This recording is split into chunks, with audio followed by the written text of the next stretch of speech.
जय गुरुदेव, जय माँ काली। कैसे हैं आप सब लोग? स्वस्थ रहिए, प्रसन्न रहिए। देखिए, पहले हमने आपसे बात की थी काली माँ परीक्षा लेती है, ठीक है। उसके बाद हमने कहा था काली माँ के अलावा और भी कोई परीक्षा लेता है, तो कौन परीक्षा लेता है? अगर आप साधक हैं और आपके जीवन में आपको लग रहा है परीक्षा चल रही है, ठीक है,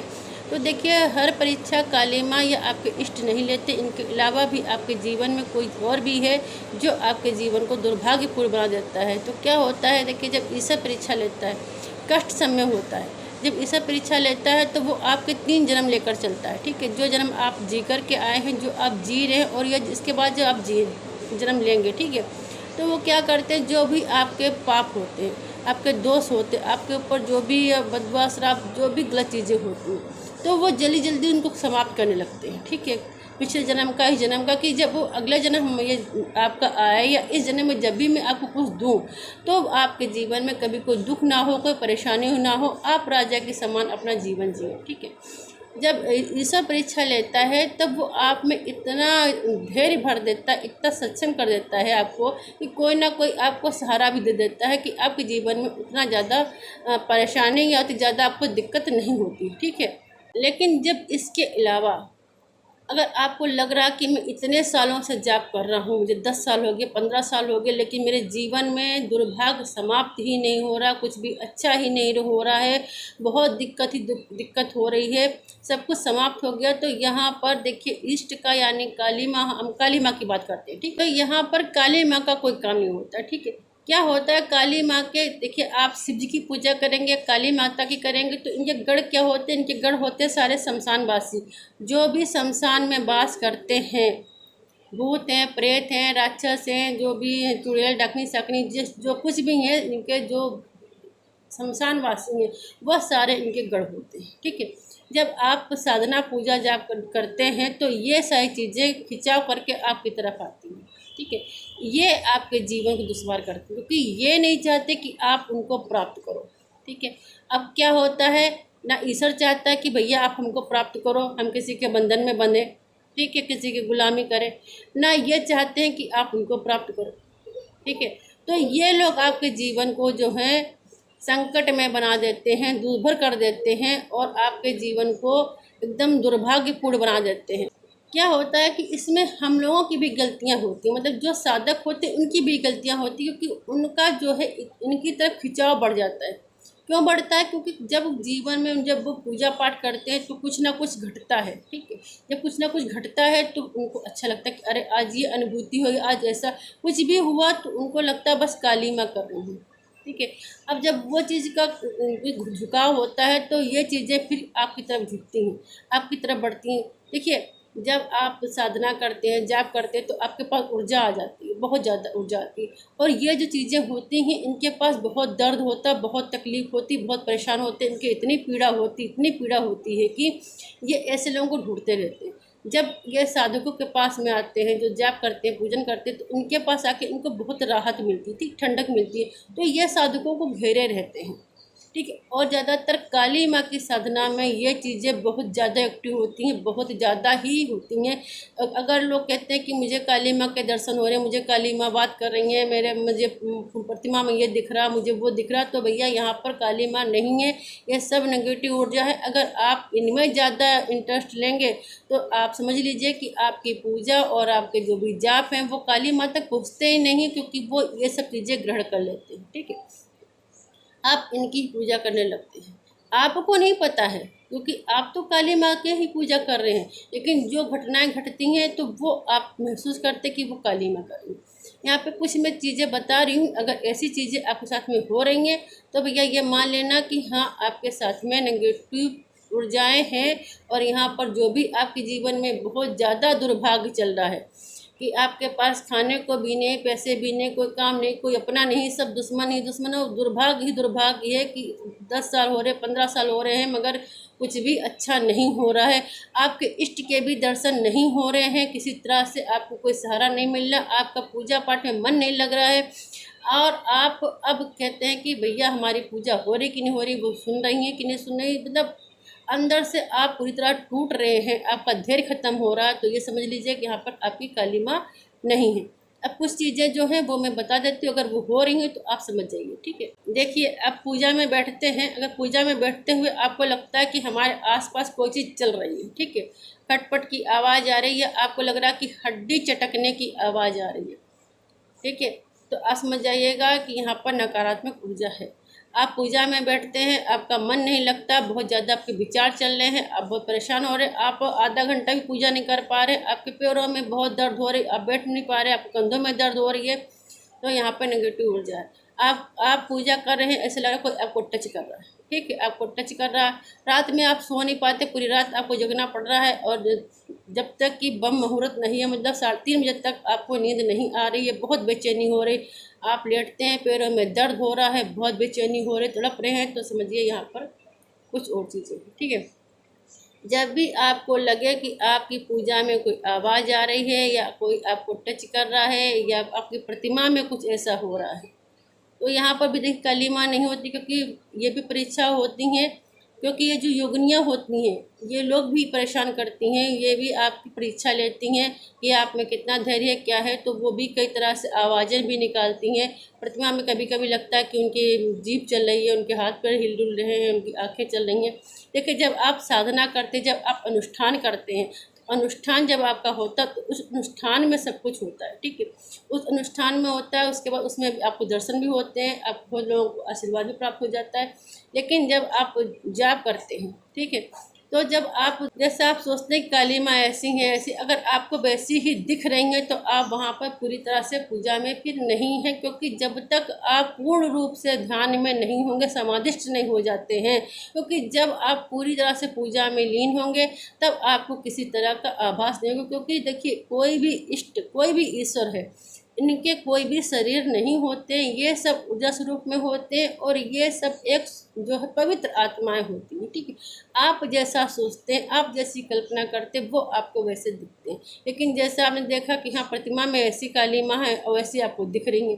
तो भैया आपका दिमाग चल रहा, आपका जो आप सोच चल रही है, आपकी कल्पना चल रही है, आपकी माँ नहीं है, क्योंकि माँ का कोई भी स्वरूप नहीं है, ठीक है, सब ऊर्जा स्वरूप में है। तो जो आप कल्पना करेंगे वो दिख रही है, ठीक है। अगर इस तरह से आपके साथ में हो रहा है, आपको बहुत चीज़ें अनुभूतियाँ हो रही हैं, बहुत ज़्यादा आपको, मतलब जो पूजा में दिख रही है वैसे नहीं, आप आसपास में हो रही हैं, खटपट की आवाज़ हो रही है, आपको कोई छू रहा है, आपके आसपास कोई चल रहा है, बहुत चीज़ें महसूस हो रही है, तो समझिए यहाँ पर काली माँ नहीं है, यहाँ पर आपके साथ में नकारात्मक ऊर्जा है। और जब देखिए क्या होता है, जब ये चीज़ें होती हैं तो जो साधक होते हैं, जो जाप करते हैं, वो बहुत प्रसन्न होते हैं। प्रसन्न क्या होते हैं कि अरे भाई काली माँ आ गई, आज हमें ऐसा महसूस हुआ, आज वो हमारे पास चल रही थी, आज खटपट की आवाज़ है, आज उन्होंने मुझे छू लिया, आज मुझे उन्होंने ऐसा किया, मुझे ऐसी आवाज़ सुनाई दी। तो जब वो आप उसमें प्रसन्न होते तो आपके अंदर लालसा आती है कि ये चीज़ें फिर हो, ठीक है, आज क्यों नहीं हुई, क्या कमी रह गई, कल क्यों नहीं हुई, तो धीरे धीरे आपका पूजा से मन हटता है, क्योंकि फिर आप सोचते हैं कि पता नहीं आज क्यों नहीं हो रही, क्या कमी हो गई, मैं गुस्सा गई। तो इस तरह से जब आप उन सब चीज़ों को अपनी तरफ खिंचाव करते, आपको उसमें प्रसन्नता होती है, आप उसको तो अपनी तरफ खिंचाव करते, आप प्रसन्न होते, तो क्या होता है कि वो सब चीज़ें आपकी तरफ और ज़्यादा आकर्षित होती हैं, आपकी तरफ बढ़ती हैं, आपके पास में रहती हैं, और ज़्यादातर जितने भी आपके जाप हैं, आपकी पूजा है, वो सब चीज़ें, ये चीज़ें ग्रहण करने लगती हैं, आपकी पूजा काली माँ तक पहुँचती ही नहीं है, ठीक है। देखिए, अब यहाँ पर क्या है कि देखिए, जब माँ आती हैं, तो जब माँ आएंगी तो वो एक ऐसा माहौल हो जाता है, ऐसा माहौल हो जाता है कि जब माँ आएंगी तो माँ ऊर्जा स्वरूप में आती है। जो भी साधक आँख खोल के जाप करते होंगे या कर रहे हैं, तो उनको दिख रहा हो कि कोई ना कि ऊर्जा पिंड एक आता है जो पीछे दाएं बाएं आपके रहता है, ठीक है, आती हैं, आप पिंड जो ऊर्जा स्वरूप में आएंगी, आपके पीछे रहेंगी, आपके दाएं बाएं रहेंगी, पूरी आपकी पूजा कक्ष में जहाँ भी पूजा करते हैं वहाँ पर प्रकाश ही प्रकाश हो जाएगा, एक शांति का माहौल, एक इतना सुंदर माहौल आता है कि आपके अंदर संतुष्टि और एकदम शांति और बहुत अच्छा माहौल जाता है, ठीक। जब ईश्वर आते हैं तब वो स्थिति ही कुछ अलग हो जाती है, ठीक है। तो वहाँ पर अगर आप पूजा में बैठे हैं, आपका बहुत ज़्यादा बेचैनी हो रही, एकदम दिल धड़कने लगता है, बेचैन अंदर से बहुत ज़्यादा भड़बड़ाहट जैसी नहीं होती है कि बेचैनी बेचैनी की, तो आप जाप करें लेकिन अंदर बहुत कुछ चल रहा है, तो जब ऐसी स्थिति होती है तो वहाँ पे आपके साथ में नकारात्मक ऊर्जा होती है, ठीक। अगर ऐसा है तो यहाँ पर काली माँ के अलावा जो हैं ये चीज़ें जो होते हैं, जो काली माँ के गढ़ होते हैं,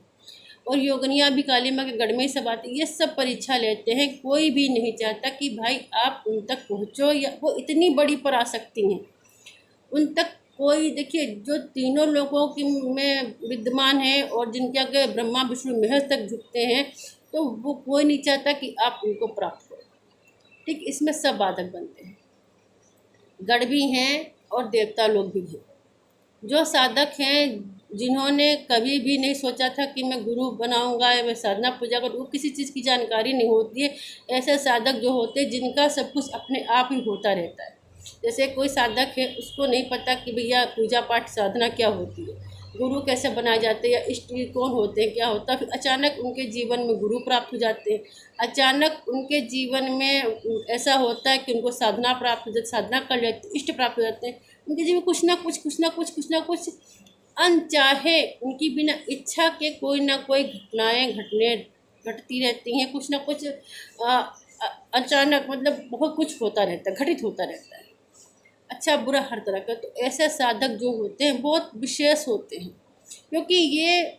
इनका जीवन जो है, इनकी जो लेखा जोखा है, वो स्वयं वो उनके इष्ट करते हैं। ठीक है, तो वो सबसे विशेष होते हैं। और इनका जो है, क्योंकि ये देवकुल के होते हैं, देवताओं की श्रेणी में होते हैं, और ये किसी भी श्राप के बस ये यहाँ पर जन्म लिए होते हैं। तो क्या होता है कि इनका ये जो जन्म होता है, ये मुक्ति का जन्म होता है। ठीक है, तो इनकी जो है सबसे ज़्यादा कठिन परीक्षा होती है, इनकी जो परीक्षा ली जाती है, वो इनका युद्ध ना मनुष्यों से होता है और ना ही गणों से होता है। इनका युद्ध होता है सीधे सीधे देवताओं से, और जब देवताओं से होता है तो इनका जीवन सबसे ज़्यादा कष्टकारी होता है, सबसे ज़्यादा कष्टकारी होता है। इनके जीवन में निरंतर परीक्षाएं चलती रहती हैं। कितनी ये पूजा पाठ जाप कर लेते हैं, 15 साल हो जाए, 20 साल हो जाए, लेकिन ऐसा लगता है कि भैया कभी दुर्भाग्य खत्म होने का नाम ही नहीं ले रहा है। एक समय ऐसा आता है कि इनके इष्ट तो आते हैं, मगर ये समझ नहीं पाते, उसके बाद फिर ये तड़पते रहते हैं, इनके इष्ट भी नहीं आते, मतलब बहुत ज़्यादा। और इनको साथ में इनको जो नकारात्मक ऊर्जा है वो भी बहुत ज़्यादा घेरे रहती है। लेकिन जो ऐसे साधक हैं तो वो बहुत ज़्यादा परेशान होते हैं साधारण साधकों की अपेक्षा। ठीक है, तो देखिए, अगर आप साधक हैं, साधना कर रहे हैं और आपको लगा हमारी परीक्षा चली, देखिए अगर आपके जीवन में बहुत ज़्यादा कष्ट है, बहुत ज़्यादा दुर्भाग्य है, कुछ भी अच्छा नहीं हो रहा है और आप बहुत ज़्यादा ही परेशान हैं, बीमारियां भी लगी हुई हैं, दुर्भाग्य भी चल रहा है, आपके पास कुछ भी नहीं है, कोई रास्ता नहीं दिख रहा है, अंधकार ही अंधकार हो रहा है, और आपको लग रहा है कि हमारे साथ बहुत कुछ घटनाएँ घट रही हैं, पूजा में भी घट रही हैं, सोने में भी घट रही हैं, ज़िंदगी में भी बहुत कुछ घट रहा है, इतना बुरा कि कुछ उसका रास्ता दिखाई नहीं दे रहा। तो भाई आप लोग ये समझ लीजिए कि यहाँ पर नकारात्मक ऊर्जा है, यहाँ पर आपके इष्ट का कोई काम नहीं। ठीक है, यहाँ पर नकारात्मक ऊर्जा। अब आपको क्या करना, अगर ऐसा कुछ हो रहा है, ठीक है, तो क्या करेंगे आप, जब भी आप पूजा करने बैठेंगे तो उससे पहले आप एक पान का पत्ता ले लेंगे, पान के पत्ते पर आपको एक जायफल रखना है, साथ आप फूल वाली लौंग रखेंगे, और थोड़ा सा टुकड़ा जो है आप रखेंगे फिटकरी का। ठीक है, इसको रख कर के आप मोड़ लेंगे और अपने ऊपर से 7 बार उतार लेंगे। उतार करके आप वहीं पर किसी भी मिट्टी के दिए में आप उसको पहले जला देंगे। ठीक है, जला देंगे, जलाने के बाद फिर आप अपना पूजन जो है आप करेंगे। ठीक, आप पूजन में जैसे भी करते हैं, अचमन लेंगे, आप ध्यान करते हैं, जो भी करते हैं वो करेंगे। ठीक,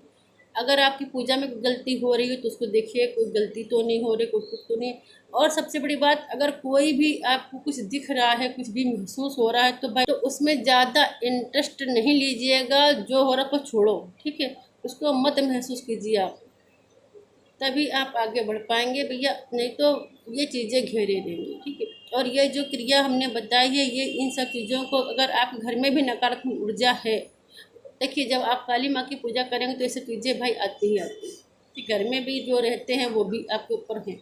आ जाते साथ में। तो इस क्रिया को आप 21 दिन तक लगातार करके देखेंगे तो आपके साथ में जो भी नकारात्मक ऊर्जा है वो आपसे दूर हो जाएंगी और आपके कार्य जो है वो सही से होंगे। अगर आपको जानकारी पसंद आ रही है तो हमारे चैनल को सब्सक्राइब कीजिएगा, लाइक कीजिएगा और शेयर कीजिएगा, क्योंकि और भी लोगों को पता चले। अगर और भी कुछ पूछना है तो कमेंट कर